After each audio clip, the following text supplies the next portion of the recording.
All right, welcome. My name is Dan Everett. As you can see what my presentation is on, and now I could stand up here and I could tell you about all of the places that I've worked, where I've been educated. I could tell you my story about being a father of a son with neurodiversity. But the only thing that you really need to know about me for this presentation is that I'm biased. I make biased decisions every single day. And the reason that I'm biased is because I have a brain. That's right. If you have a brain, you have bias.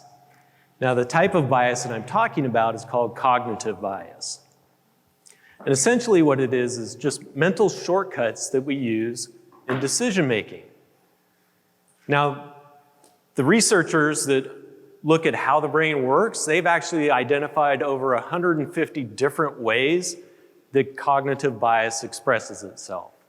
So just a few would be things like anchoring bias, where you anchor on the first piece of information that you're given, and you use that as the primary evaluation criteria, even though it may not be the most important thing. Or for those of us that have been around for a long time, experience bias. Right? We make decisions based on our experience, but sometimes we don't go and research other details which may be pertinent to our decision. So those are just a couple of examples of cognitive bias. There's a few reasons that we have cognitive bias. So one reason is the brain is resource intensive. It's about 2% of body mass, but it takes up about 20% of the energy. And there's an area, specifically the prefrontal cortex, so that's a system in the brain that does all the logical thinking, right? I take facts, I evaluate them, I make decisions upon them. That's the most resource-intense system in the brain. So if you've ever been working on some project at work and you're really focusing and you're thinking about how to work out this problem, then you get home and you feel physically exhausted, well, no, you didn't go exercise and your muscles didn't burn off energy, but your prefrontal cortex just burned down all the energy that you had in your body. So yes, you are physically exhausted. The other reason, and the primary reason that we have cognitive bias, is it's a survival mechanism. So there's a separate system in the brain, the limbic system, and its whole job is to look for and respond to threats and rewards in the environment. And there's a piece called the amygdala, which is like a machine learning algorithm that's sitting in the middle of our sensory input streams, and it's using generalization, approximation, and assumption to say, is this a threat? Is this a reward? Is that a threat? And it makes complete sense from a survival perspective.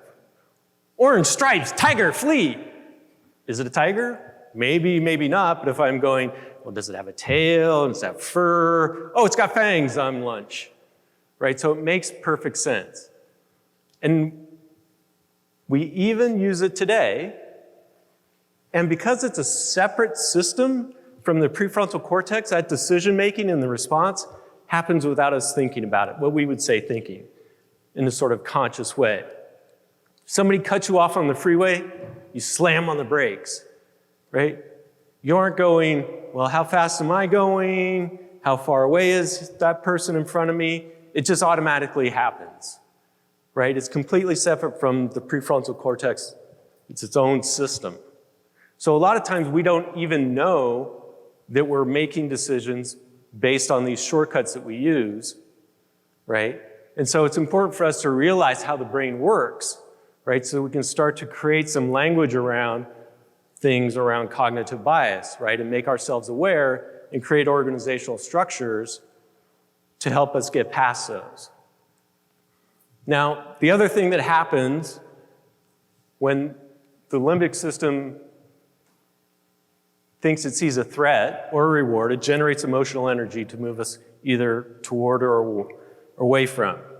Now, the intensity of that, if you notice the threat, the intensity of that emotional energy is much larger than the reward. Now, it works both ways, but in the presentation, I'm mostly going to focus on the threat because it's the threat response that creates the resistance to change, which all data and analytics initiatives are change at heart, right? And that's what creates resistance to the change. Now, recognizing and dealing with this is a skill like any other skill, and everybody has various levels of threat responses. So I said I have a son who's neurodiverse. That's just a fancy way of saying that he has autism. We have a dog. Every time the dog barks, he goes from 0, completely calm, to I'm going to kill the dog. It's that quick. Now, that's an extreme example, right? But that's sort of how the brain works. Now, what happens when that threat response kicks in? Again, the limbic system is its own system, so it takes over resource control, pulls resources away from the prefrontal cortex, moves it into the body, says, let's kick in some adrenaline and cortisol, right, in that preparation for the fight or flight response, that people talk about. It sort of shuts down our logical processing areas. So if somebody gets really triggered, don't try and have a rational conversation with them. Give them 30 minutes, maybe an hour, to sort of dissipate that emotional energy that got created.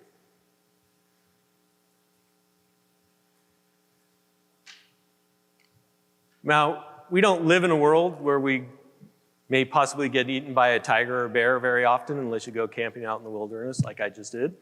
But the brain is still active, right, sensing for threats and rewards. Only now it's sensing for its social threats and rewards.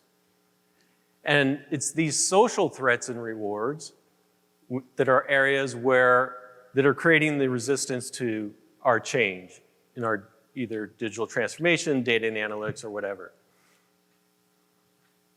And so now that we've sort of covered a little bit about cognitive bias and how it is and what it is and how it works, I'm going to go through this thing called the SCARF model. So the SCARF model of social threats and rewards was created by somebody named Dr. David Rock, who runs the Neuro Leadership Institute. And what he found was they tend to group around these 5 categories of status, certainty, autonomy, relatedness, and fairness. And these things all interrelate with each other, and you can use them again for reward, right? Or they also generate threat. I'm going to focus more on the threat part, as I said earlier. And we all react to them, but some of them are bigger triggers than others for us. So like for me, a big trigger is relatedness. So when my wife and I get in a fight, I want to go like fix it, right? And for her, one of her triggers is autonomy. So when I go to cling on, she wants to push away. So it's a really interesting dynamic that happens. So these things impact all areas of our lives, not just data and analytics and digital transformation. So let's go through a couple of these. So status. So this is really our sense of social importance, right? And a lot of us get a lot of our sense of social importance from the work that we do. Let's use an example. Is there anybody, just raise your hand, that are moving towards a data products approach in your organization? Right. So let's say there's somebody that's been building reports for their boss for the last 10 years, right? And now we're going to go to this new data products approach, and you go to them and say, hey, good news. You don't have to build those reports for your boss anymore. Whoa, wait. I liked building those reports for my boss. Like, my boss counted on me, right? I'm the person the boss came to, right? So you may think that you're saying a good thing, hey, you don't have to do that work anymore, and you get a threat response that maybe you didn't anticipate, right? So a couple of ways to try and mitigate that threat response. One is to validate their value. You've done a great job over the last 10 years, right, building these reports for your boss. Your area of the business has outperformed, right, because of the work that you've done, right? And now elevate their status. We're moving to this data products approach. We want to take all of the things that you've helped do for your boss, but we want to be able to scale that out more broadly to more people in the organization. So those are just a couple of ways to try and mitigate a threat response around status. The next is certainty, right? We all want to know, right, what's going to happen in the future. Part of the difficulty in being the communicator for any kind of change project is how much do I say and how much do I not say, right? Because we don't always have all the answers. So we have to walk that balance, right? And this need to have certainty around what's going to happen, I mean, we just can't always say, right? So trying to provide first acknowledge that, yes, there is uncertainty. This is what I know at this particular point in time. This is where we're going. We're unclear on some of the steps to get there, but as we have more information, we'll let you know. And it's really trying to get people to be as comfortable as possible with the uncertainty. Another approach to dealing with this is to let people voice their concerns and feelings. Now, obviously, if they keep saying things over and over again, right, there's some point in which you have to stop. But one of the mistakes I always used to make is someone would come to me and say, I feel this is going on, and I'd try and fix it. Like, oh, have you done this? What if you try that? How about the other thing, right? But what the research shows is that people just want a safe space to sort of vent the emotional energy that's been there, right? And to sort of get it out. And then just by simply listening, you sort of create an environment where they feel safe and more trust between the two of you. So that's another approach for certainty. The next one, autonomy. So we all want to have some choice and control over our lives, right? And so when you're making some change in the organization, and again, I'll just use the data products approach, right? Do you have the opportunity to ask people for input, right? And to actually take that input. Now, a lot of times, like in big transformation projects, right? You got Bain and McKinsey and these big management consulting firms come in and they interview people and they summarize everything, and then the CEO gets on stage at the town hall meeting and says, "This is what we're going to do. Does anybody have any input?" Everybody's like, "You already made the decision," right? So don't ask me for input unless you're actually going to do it.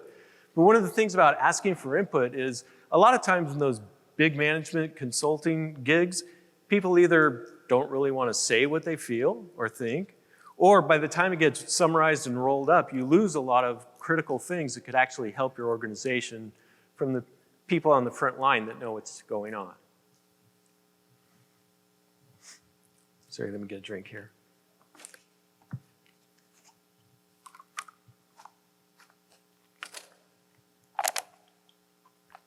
So another tactic for autonomy is to offer choice. So we're moving to a data products approach. The particular role that you had of building the dashboards for your boss isn't going to exist anymore.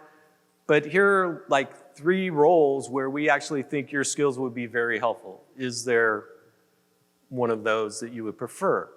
Or even giving people autonomy within a bounded context. So here's our goal. Here's the resources that we have. Here are the things that you cannot do. But everything within that bounded context, you have complete autonomy in how to use the resources to get the job done. So then people feel engaged and they feel like they have ownership over the process.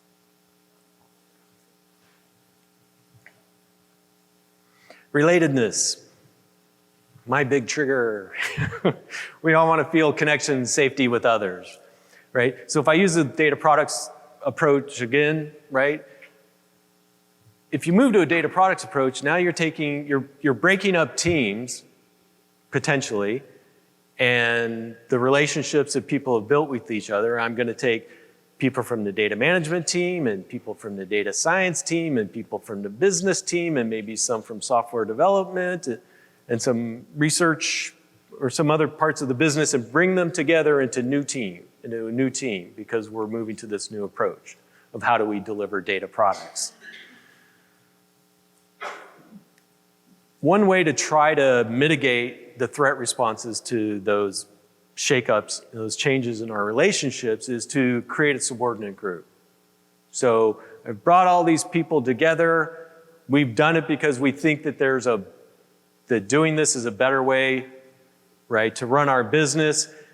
And is there some larger sort of theme or vision or mission, right, that you can build around the team? So if you were like a pharmaceutical company, right, we're making this move to data products because we think it'll help us be able to better solve, create a cure for cancer and save millions of lives. Now, I know that example isn't applicable, to everybody in all the different industries, but if there's something like that that's more than just make more money, cost efficiency, that you can rally people around, that helps bring cohesion in the team.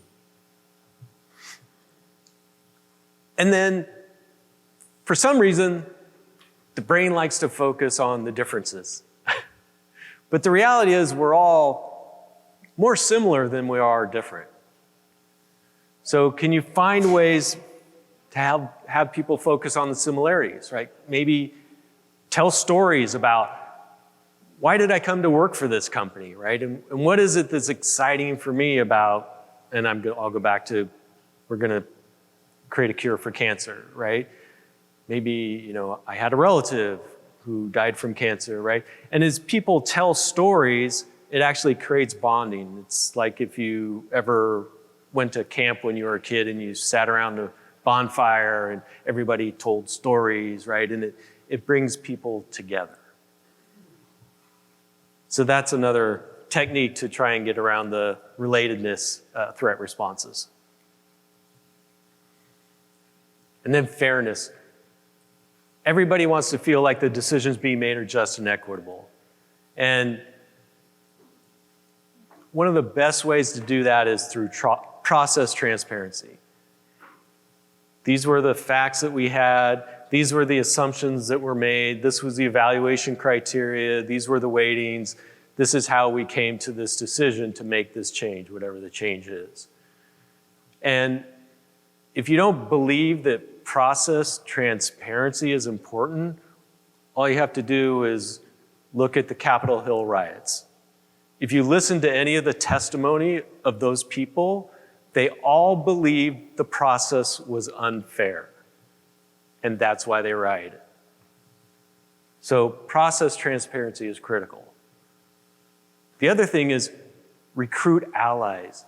There are people in every organization, they aren't the people with management titles or, formal authority, but they're the people that everybody else looks to sort of validate things, right? They're the little leaders in their own peer group, in their own niches.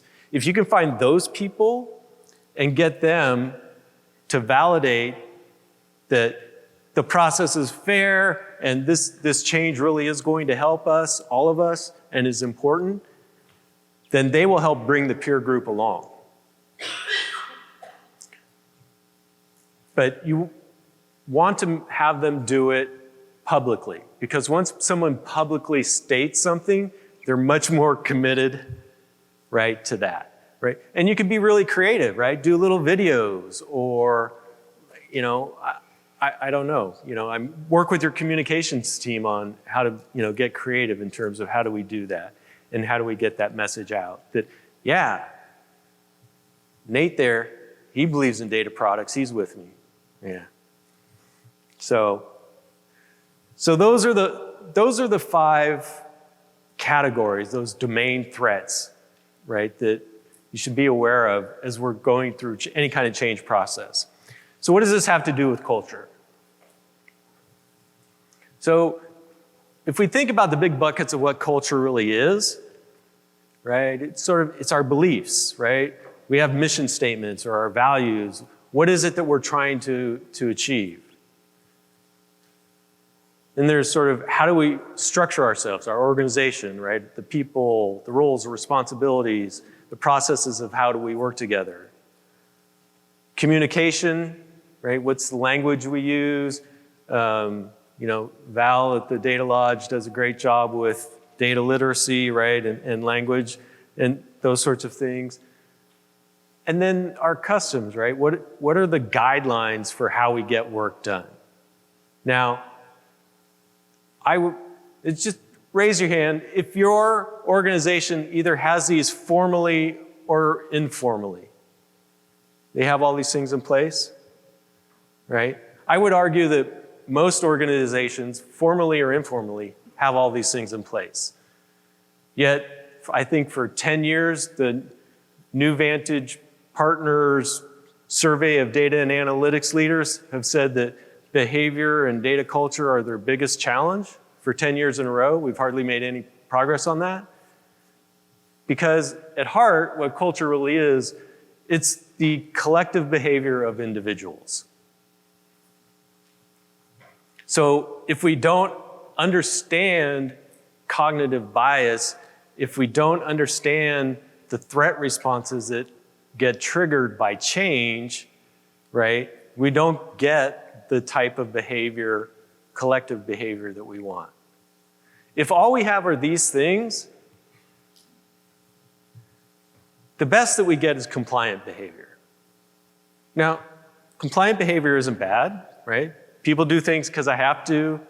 Now, maybe sometimes when somebody's not looking, I do it the old way because that was much easier for me, right? But if you get people to be committed to the change, they're 20% more productive than people that are merely compliant.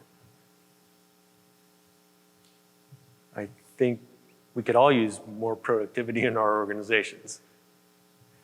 So this is why I believe that understanding the psychology of change management is so important for data and analytics leaders.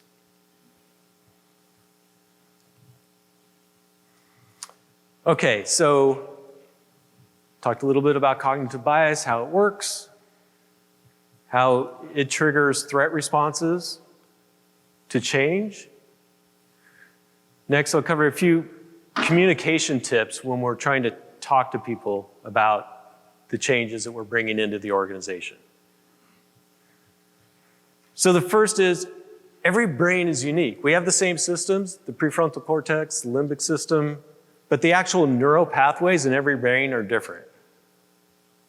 Part of it is our cultural upbringing. Somebody who grew up in the United States and Catholic is going to have different structures than somebody that grew up in India and is Hindu, right? And even two people grew up in the same household interpret things differently because of their own personal experiences. So a lot of times we just assume when I say something, people understand what I mean, but they may not. So we want to try and be as precise in the language that we use to minimize interpretation that may be wrong.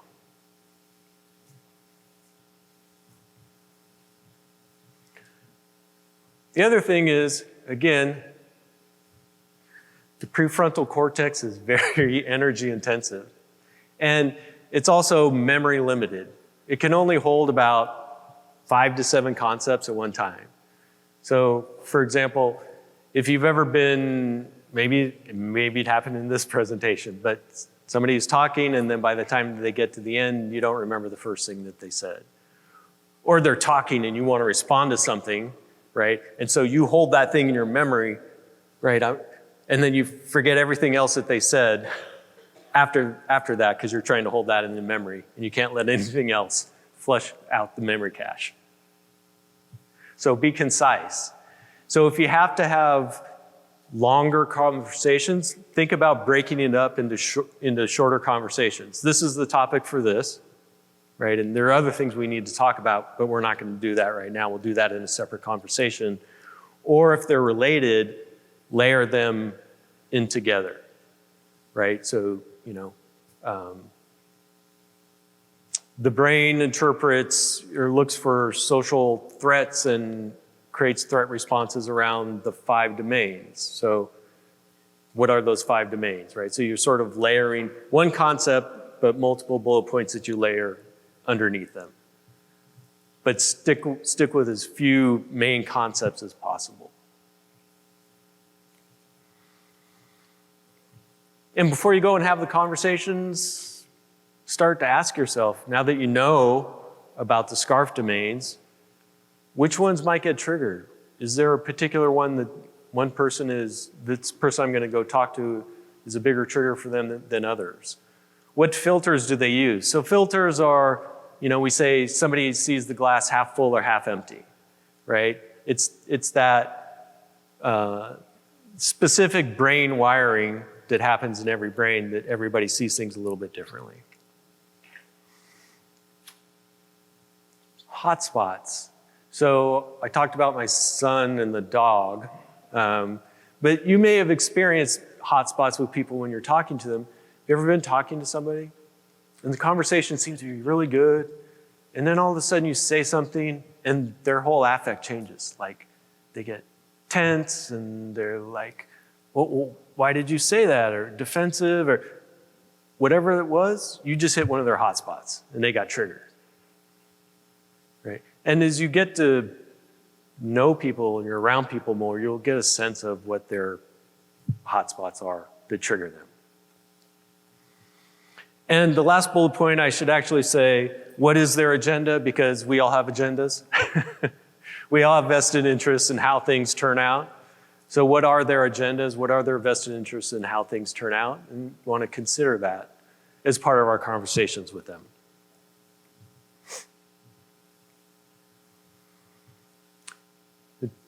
During communication, a lot of times what happens is we get stuck in the problem and the drama, and the problem and the drama. Well, Dan said this. Well, Nate didn't do that. Well, Max said the other thing. Problem and drama, problem and drama. And we need to understand what the problems are, but then we need to get people out of that loop of problem and drama. And one way to try and do that is to try and focus on division. Like, what would a good solution look like to you? Or, given the current context and situation, what do you think is the best way forward?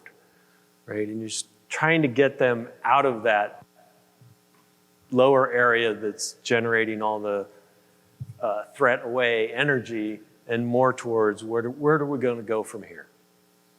Now, it's not always easy, not always possible, but it does work with people, right? And sometimes when you ask them, well, what would a good solution look like to you? All of a sudden they'll stop. Like, I'm not sure. Well, let's talk about that, right? And so you've created an opportunity to get them out of that loop that they were stuck in. So those are some communication tips. So summary, look, in the brain, change equals threat. You need to remember that. And those threat responses tend to get triggered around the domains of status, certainty, autonomy, relatedness, and fairness. And in order to try and mitigate those threat responses as much as possible, we need to plan our communication beforehand. So I know the decks are available afterwards, so these links are all in there, but some resources if you're interested in learning more. So I talked about the Neuro Leadership Institute. Dr. David Rock runs that. He's the one that came up with the SCARF framework.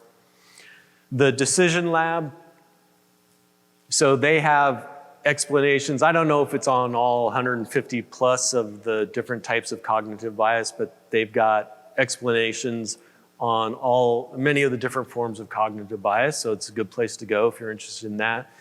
And then Corporate Visions, they really use all this neuroscience, but in the context of selling. But let's face it, as data and analytics professionals, we're selling all the time, right? If we're not selling, we should be. So one of the interesting pieces of research that Corporate Decisions has is they created two propositions. And the outcomes of the two different propositions were exactly the same. But one proposition was framed as risk aversion. The other proposition was framed as the benefit. Now, I always start with the benefit because that's what I always thought. But what they found was people were 70% more likely to take the proposition if it was framed as loss aversion. Loss aversion is more powerful than benefit gain in the human mind. Okay, so I tried to leave plenty of time for Q&A. Yes, sir. Yeah.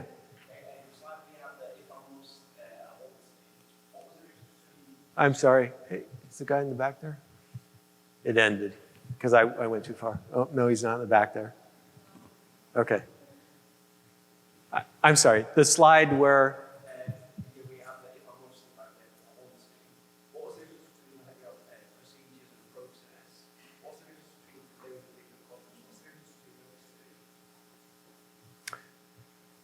So what I was trying to do on that particular slide was just at a very high level sort of frame the types of things that impact culture. So like our beliefs, so like a mission statement, our ethics, right, our policies and procedures of how we do things, right, sort of our guidelines for appropriate behavior. What was the... I think it was one of them was processes. Uh-huh. Procedures. Oh, yeah. Yeah.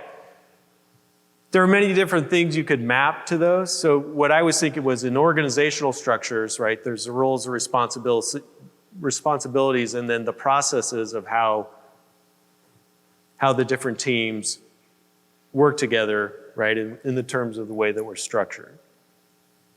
Whereas procedures may be more like, how do we actually do things? You could say they're the same or not. You could sort of slice those things many different ways. Yeah, sure. Yes? Have these been applied practically in any of the situations? Do you know any such stories? So if you go to the Neuro Leadership Institute, so they have a number of case studies that they've done on big transformation projects. So Microsoft, I think there's a pharma company, some other ones, where they've used these techniques in terms of helping in these big change management processes. Yeah. So they are the consulting or research organization? They're both consulting and research organization. Yes? Just to sort of synthesize back to what I heard. And it sounds like an example where you might use this would be if you're looking across domains at defining a term, and two stakeholders come into the room, each wanting their answer to be the right answer. So you immediately have stats coming into play. Your certainty that they're seeking. Ultimately, one of them wants, or both want their own for autonomy, and they want a fair outcome.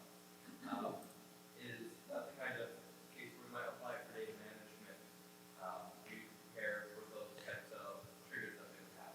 Yeah, yes. You can actually apply this anywhere, and that would be a use case, right? We're building a catalog and a glossary. How do we come up with the definition of what is customer and what's not? If we understand how the brain works and we actually have some language around it, right? So somebody might just say, I've been here 25 years. This is how we define customer. Okay, yes, you've been here 25 years. This is how we define customer.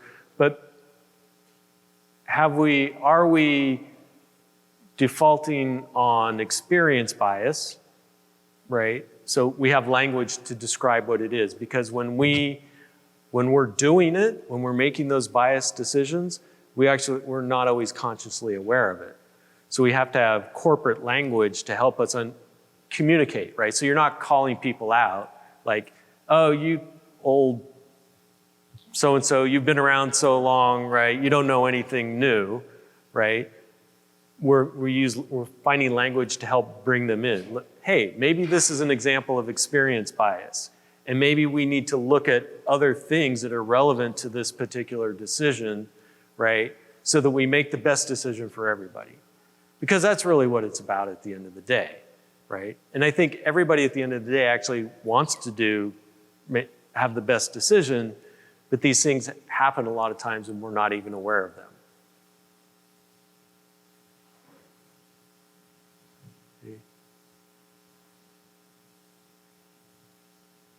Okay, well, thank you for coming. I hope you found it useful. I know that there are other sessions that you can, come to at the same time, so I'm glad that you came.